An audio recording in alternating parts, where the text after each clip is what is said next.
Olá, seja mais uma vez muito bem-vindo aqui ao canal do Ayrton Borg. Pessoal, isso aqui é um complemento ao vídeo curto que eu soltei mais cedo e é um pouco mais profundo essa questão de assassinatos e atentados a presidentes e a candidatos à presidência nos Estados Unidos. Vamos aqui fazer um histórico e depois a gente vai fazer um apanhado geral da situação, por que essas coisas acontecem nos Estados Unidos. Vamos lá, gente. Não é de hoje que os Estados Unidos sofrem esse tipo de coisa. Também não é algo específico das últimas décadas. Negativo. Desde que os Estados Unidos se tornam independentes, praticamente, existem atentados aos presidentes e também a candidatos à presidência nos Estados Unidos. Eu peguei os principais, não fiz uma pesquisa assim tão profunda, por falta de tempo e por falta de e também falta de não é interesse mesmo, mas de necessidade. Não iria alterar exatamente a gravação desse vídeo se eu trouxesse mais um monte de nomes aqui que sofreram atentados, etc, etc. Peguei os mais importantes, os principais, inclusive são os mais conhecidos, e a gente depois vai fazer umas ponderações em cima desse fenômeno que acontece nos Estados Unidos e também em outras partes do mundo. Óculosinho, porque sem isso eu não enxergo, e é uma lista porque a memória aqui já não é mais o que era antigamente, né? Vamos lá. São 4 presidentes assassinados desde que os Estados Unidos se tornam independentes. Abraham Lincoln, talvez o tão famoso quanto o Kennedy, que nós vamos falar depois, foi o último assassinado, mas Abraham Lincoln, 1865, 4 ou 5 dias depois do final da Guerra de Secessão, onde ele foi presidente durante todo o período, o Abraham Lincoln é assassinado quando vai assistir uma ópera no teatro. E, obviamente, embora tenha várias versões, provavelmente o mais certo é que o assassinato tem a ver com a própria Guerra de Secessão e com a libertação dos escravos. James Garfield, 1881, segundo a história, a versão oficial, um lunático que acabou morrendo no manicômio depois. William McKinley, 1901, é outro lunático. John F. Kennedy, John Fitzgerald Kennedy, talvez ele tenha sido o mais famoso, até porque foi o mais recente também. Ele foi assassinado em Dallas, né, em 1963, e inclusive tem imagens. Hoje em dia, nessa época já havia, né, já estava sendo filmado, tem imagem e tudo mais. Vamos aqui ao que interessa. Na verdade, vamos agora aos atentados.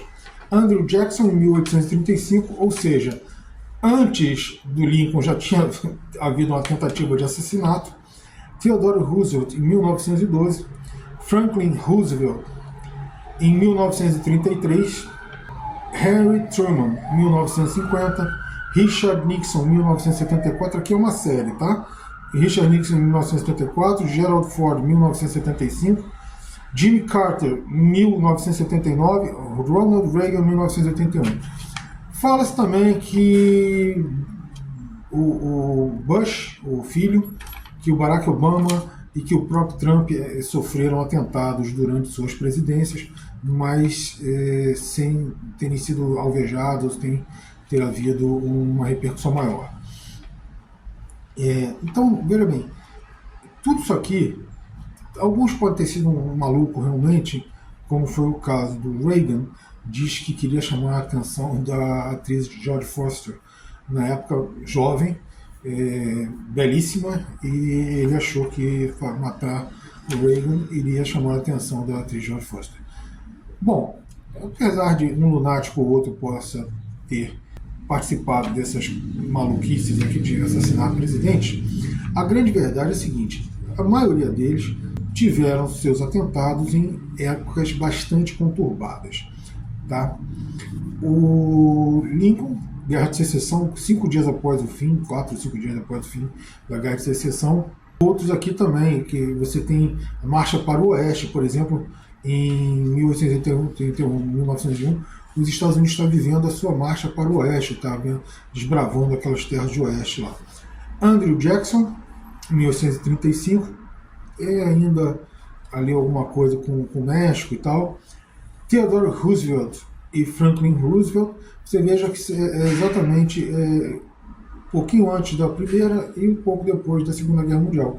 O Franklin Roosevelt, inclusive, é justamente na época que está emergindo o nazismo. O Henry Truman, em 1950, Richard Nixon, Gerald Ford, Jimmy Carter e Ronald Reagan.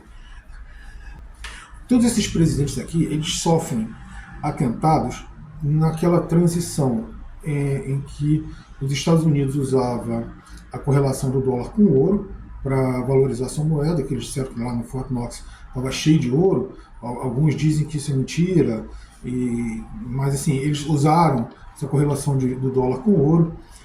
E aí você tem depois o Bretton Woods, né? Então, que justamente acaba com essa ligação do dólar com o ouro.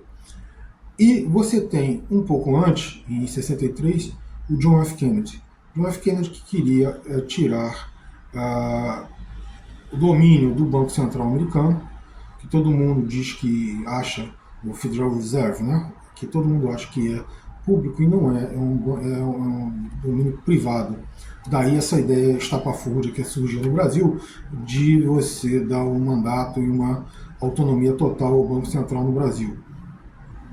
Isso é tirado desta imbecilidade aqui. O Kennedy já naquela época queria tirar essa autonomia do Banco Central, do Federal Reserve, e depois você tem Bretton Woods e tem todas, e você vive essa transição do padrão ouro americano para a moeda fiduciária e ainda por cima o início do neoliberalismo, que ele toma um grande impulso com Ronald Reagan na mesma época da Margaret Thatcher ali. Ou seja, são presidentes que estavam alterando as regras do jogo ou tentando alterar essas regras do jogo de forma importante contra o poder dominante principal dos Estados Unidos. Em suma, eles mexeram em vespeiros. Como eu disse, pode ser que um ou outro não tenha sido um lunático qualquer, mas todos eles estavam envolvidos com esse tipo de ação dentro do patriarcado americano. Nós temos que entender o seguinte: os Estados Unidos ele é tudo menos uma democracia, tá?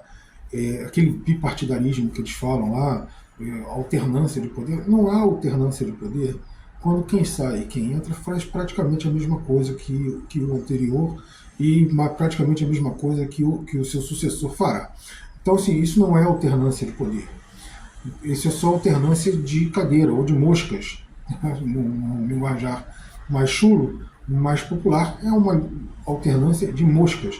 Mas o conteúdo, a atração das moscas é exatamente o mesmo, não muda absolutamente nada. Tendo isso em mente, você tem que ver que, como os Estados Unidos não é uma democracia, comumente eles apelam para aquilo que eles mais gostam: assassinatos, tentativas de assassinatos, sejam elas violentas, sejam elas também por veneno. Por exemplo, podemos falar aí do próprio Franklin Delano Roosevelt, que dizem as boas e más línguas que foi assassinado por envenenamento lento durante o final da Segunda Guerra, porque ele era contra o uso de bombas nucleares que estavam sendo desenvolvidas, mas que já se sabia do seu potencial. Óbvio que não se tinha certeza de como elas atuariam, do alcance, da extensão, mas já se sabia que elas seriam de altíssimo poder destrutivo. E ele era contra o uso dessas armas. Então dizem que ele foi assassinado para que seu vice pudesse assumir e autorizar esses ataques ao Japão. Depois até tem mais desdobramentos dessa história, mas vamos parar por aqui.